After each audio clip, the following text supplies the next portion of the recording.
guys, it's Sarah from the Dainty Pear, and today we're talking about Whole30. Whole30.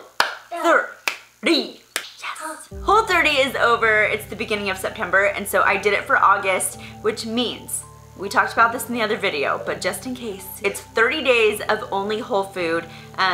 There is a list of things you can't have, but basically the idea is that you're eating really clean, you're just eating whole foods that really do just make you feel good.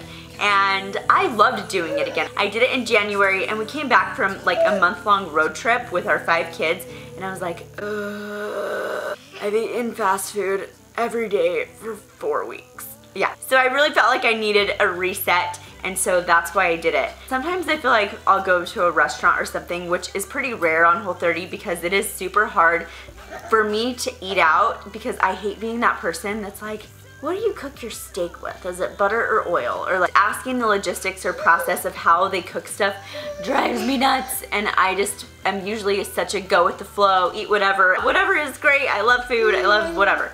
You can't do that on Whole30. You have to be really diligent, especially if you're doing it the right way. So I thought I'd just share a few things that I've learned over the past few times of doing it. I see it as a reset. It's way more of a reset for me than a diet because I do know that my body responds really well to going off of the sugar, going off of the breads and the dairy and all that stuff, and I'll talk about that more in a second. Even just skin and breakout wise, I guess I'll talk about that first. During that special time of month when a lot of people break out, including myself, I still did, but honestly it was a million times better. It wasn't any of the cystic or like deep rooted acne. It was really just small little skin incidents that were not a big deal. I can't speak for anybody else, but for me and my skin, I feel like going off of the sugar and the yeast that might usually feed the acne and feed the overall feeling of ickiness, because let's be honest, it's not like I take one potato chip or one piece of chocolate. I'm like scarfing it down. And so for me, I feel like I have to go all the way off of it in order to notice the difference because I'm just really not good at the moderation thing that people speak of. And when I do Whole30, I am strict. It's 100%. So we're just gonna chat about a few things that I feel like I learned while doing the Whole30. Number one, fruit really is a lot sweeter than we might think. I couldn't even believe, after not having sugar for a while, how sweet and how rich and how delicious fruit is. I love fruit. I've always loved fruit. It really is nature's sugar. Sometimes it was even way too sweet for me, certain things at certain times, and I would get a headache because it was just too much sugar for me. And so they don't limit the amount of fruit that you can have, but I feel like somewhere in the book it talked about choosing like the vegetables and stuff like that over the fruit for sure. I noticed that even though I talk about not being good at moderation, I was pretty good about it because even though it was really sweet, I wasn't gorging myself with this fruit. I would have it and I would enjoy it, but I wasn't like, I need more fruit to get this sugar rush. Sometimes it was just way too sweet. Days 1 through 5 on this round for me, I felt really content about it, and I think maybe it's because we had just come from that super long road trip and I felt disgusting, you guys. I usually love to cook. I love being in the kitchen. I love making those nutritious meals, but we literally had fast food for every meal. We all know this obviously, but fast food is definitely not meant to be eaten every day. Like I just could tell, I felt so bloated. I felt so slow and just everything took a lot of effort. And it was amazing to me how eating those nutrient rich foods for 30 days seriously worked wonders in that arena. The first couple of times that I did it at the beginning of this year and then a couple of years ago, I craved sugar so badly. It was so bad. This time, I didn't really crave it. There were some moments where I had intense cravings, like I really need a brownie right now. But I would just kind of figure out what I really needed, which was usually water or food. Sometimes I really did just want the sugar, but obviously didn't really need it, and so the craving went away eventually. Those are intense. Those moments where you're like, oh, I just need sugar are intense. I was a little bit worried that doing it for a second time in a year might be a little bit too much or hard for some reason, but it honestly was easier. You're already in the mode of what's compliant, what's not. You're used to making meals from scratch and it's just more fluid and it's not that big of a deal to just do it. But I pretty much made a meal in the kitchen for every single time that it was time to eat. So there were just a few exceptions. I found some Whole30 compliant restaurants. I would bring compliant snacks with me places, but for the most part, I was totally cooking and it was great. And I noticed that dishes really didn't sit in the sink because I needed them for the next time that I was cooking. So I loved it. I always need a new pan or a new pot, and so I knew I had to get it ready for the next time. And I kind of kicked my bum a little bit to make sure that that stuff was ready. Another huge thing that I noticed, which might be one of my favorite things of the whole thing, was the even mood. I feel like for me, especially because when I'm eating the sugar or I wait so long to eat that I'm running to grab something from the pantry or the fridge and I'm just like scarfing it down, by that point I'm sure my blood sugar is already low and I'm already sick or shaky or grumpy or whatever it may be. And so I felt like my mood the whole time was just way more even. I like to think I'm easygoing usually anyway, but just internally, everything just felt a little bit more even in that way. And I definitely noticed that if I waited too long to eat or skipped a meal, heaven forbid, on Whole30, I would start to get that shaky, sick to my stomach feeling. I knew that I just needed to eat. My body was telling me that it was time to eat. And towards the beginning, I felt like I was a lot more hungry sooner.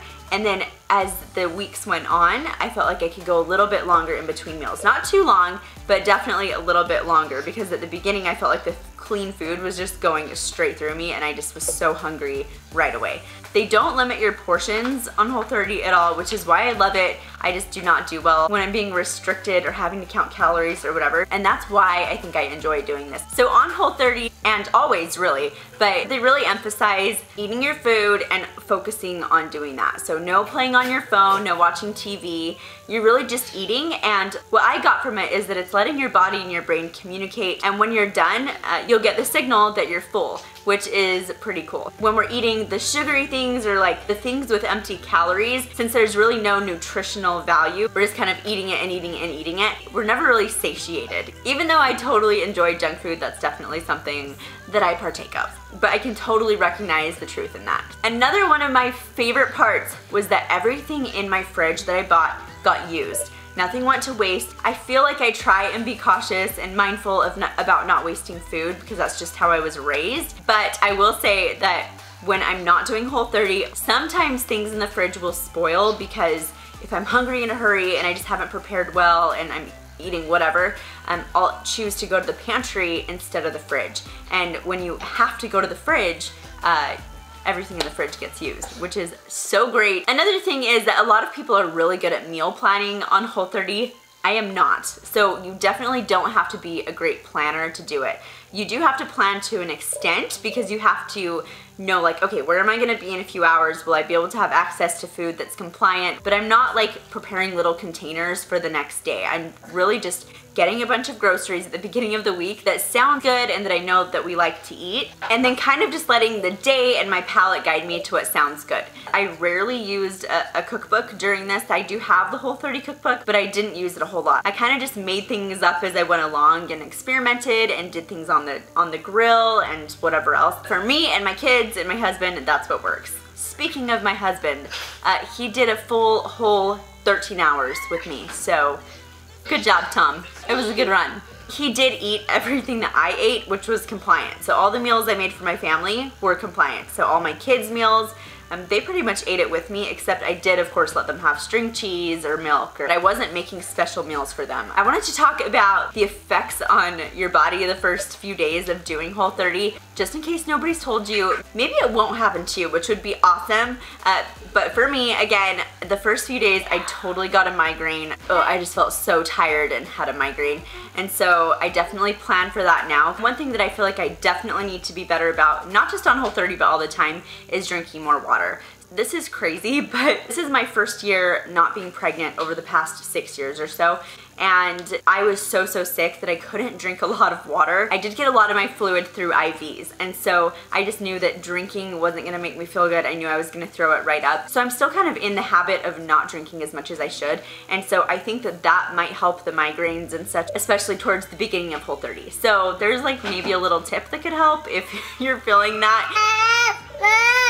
The next takeaway would definitely be kiss. Just keep it simple, stupid. I feel like it can seem a little bit overwhelming, and I have a lot of friends that are like, no, I can never do that. And I was one of those people because it just sounds really daunting. And you also don't have to be doing gourmet things every single meal. You can if you want, and it's so fun to explore. And I love doing that. I think it's so much fun, but you don't have to do it. So you can still totally do it by keeping it simple. This is a question that I got asked a lot, both this round and in the January round, and the first time I did it, because every time I think that I've done it, I've been nursing, or at least partly nursing.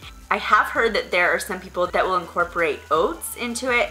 I didn't do that just because I'm like, if I'm doing it, it's all or nothing. First time I did it, totally lost my milk, but that wasn't the only factor going into that. I also wasn't getting any sleep because I was starting a company and I was up all night, and I'd be up until 3 a.m. working, and then I'd wake up at 5 a.m. to finish orders, and it was just insane. I'm pretty much willing to bet that it wasn't just the Whole30 that made me lose my milk. It was all those other factors, because having done it again while nursing, I'm pretty sure that my milk stayed the same or maybe even increased, because I am so guilty of grabbing leftovers of whatever the kids have eaten or just throwing string cheese in my mouth or whatever, and not really focusing on getting nutrient-dense meals that I really should be eating or deserve to eat, because it better fuels me to be able to take care of the kids. So I feel like it was good for my milk for me to be eating more often instead of just waiting so long until I got sick. And when I'm nursing and don't eat, I will get super sick, super shaky, super nauseous. And so if anything, I think it helped. So if you're nursing, definitely talk to your doctor, but I wouldn't shy away from it just for that reason.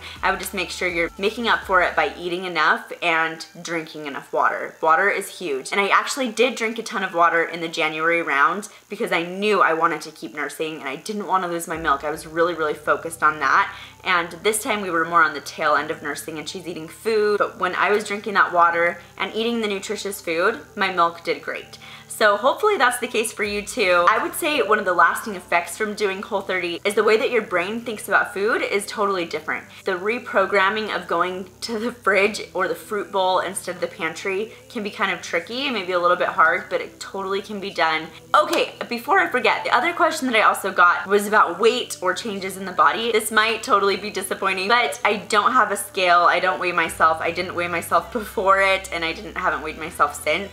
I really just like going more by how I'm feeling and how my clothes fit. And I can say that I have noticed changes. So after that road trip, holy cannoli. I said this earlier, but I just was so bloated.